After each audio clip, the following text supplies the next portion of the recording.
is up, guys? So, welcome again to Mythic Mondays. And today we are indeed going to do one of my favorite myths with such a sad and tragic ending, the story of Orpheus and Eurydice. And this is from Epic Tales, Greek myth and tales. It's one of my favorite, again, stories from Greek mythology, just because of it being so sad. And if you do not know the story of Orpheus and Eurydice, that's why I'm here today. So I don't know if it's going to talk about it, but Orpheus, obviously the Orphic hymns come and are named after Orpheus. And Orpheus was part of the Argonauts with Jason and the Argonauts. So let's see what it has to say about this infamous story that's tragically sad. So the music of Orpheus was known across the land. With his lyre, he played the sweetest strains which lulled even the fiercest beasts into peaceful rapture.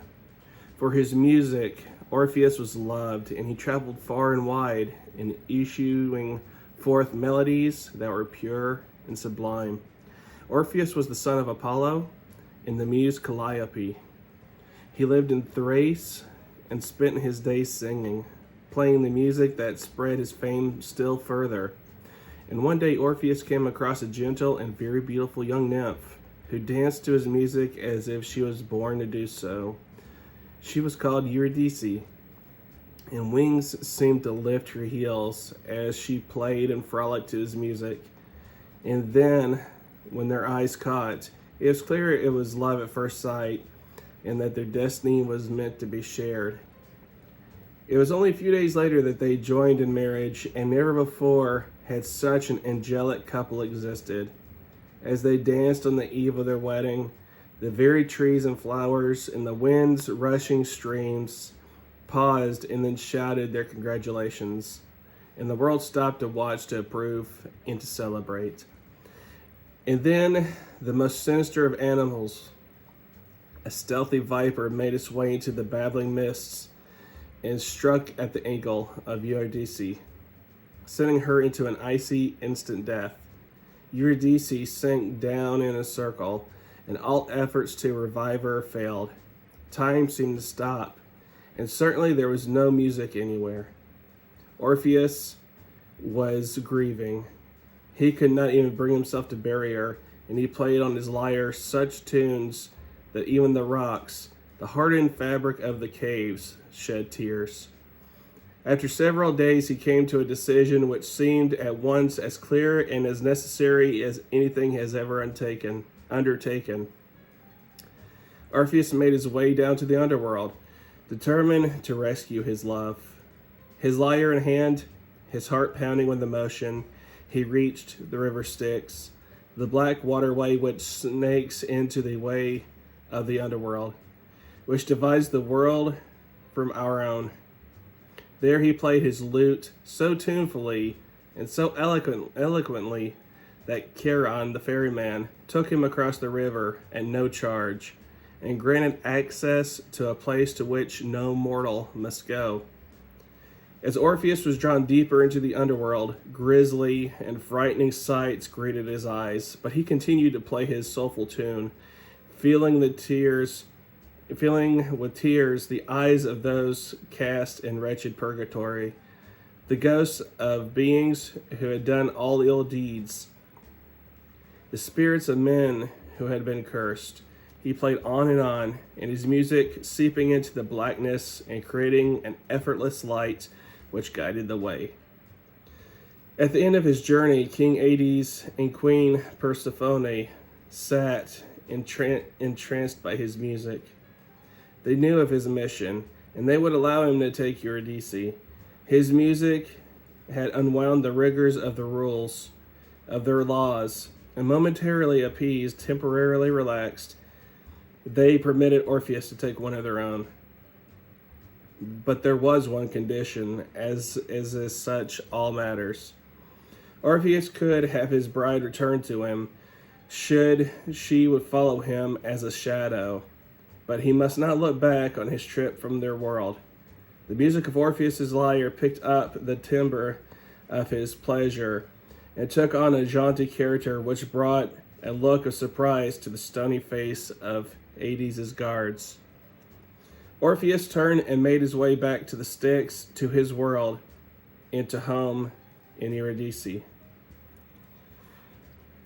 As he made his way to the gates of the underworld and they were in sight, when Orpheus felt an overwhelming need to confirm that Eurydice was there, instinctively he turned around to look at his great love, and there she stood, shrouded in the dark cape.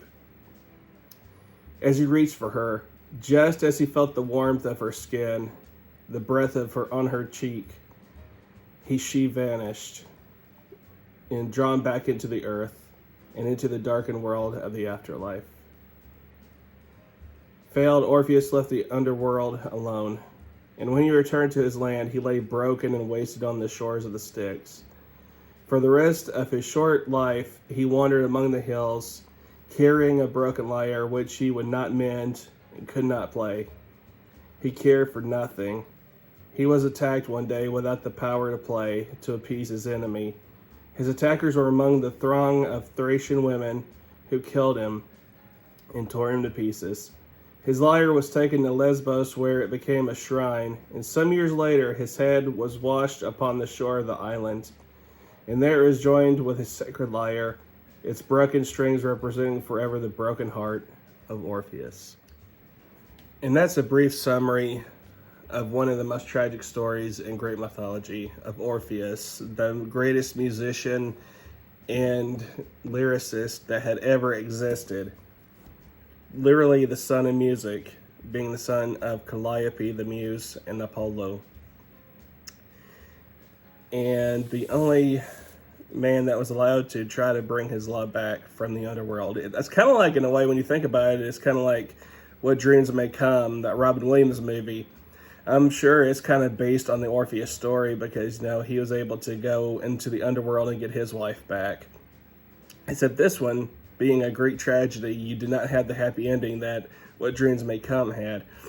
So I always have loved that story. And I guess what it teaches you is that if you know something is a promise from the gods, is that you need to trust that if you're doing the right thing, you don't try to second guess yourself and look back in your past. You got to keep going forward. And that's what you're really going to learn from this tragic and sad story, is that you can't look back. You got to keep going, or you're going to miss out on a lot if you look back. And I think that's what the story was really trying to say. And this was a very brief summary of the story, but you also learn that Hades, the god, is very stern and cold. Like, he has no emotion because you can't, because death is just a part of life, and you can't have too much emotion or things go out of control. And people don't come back. That's another lesson too, is that once they're gone, they're truly gone. So there are many lessons that you get out of this story, but it's just very depressing. And if you ever want to see a really good version of the story of Orpheus, I highly recommend Jim Henson's Greek Myths. I know it sounds kind of funny because you think it's some kind of Muppet thing, but definitely check it out. It was on Amazon Prime. It may still be free on Amazon Prime, but Jim Henson's Greek Myths, and I actually have a review of that special on this channel for you guys to check out that I did a year or two ago. That was my Christmas holiday episode where I reviewed every story in that movie. Fantastic. And I mean, even describing it on that review, I was tearing up because it's super sad. Anyway, guys, hope you enjoyed Mythic Mondays, the story of Orpheus. And like I said, for those that don't know, Orpheus was one of the Argonauts that went with Jason. And they didn't talk about that since it specifically was talking about his love, Eurydice. Anyway, guys, I got Mythic Mondays, one of my favorite, if not my favorite, Greek myth, the story of Orpheus and Eurydice out of this book. And I will see you next time, guys. Bye.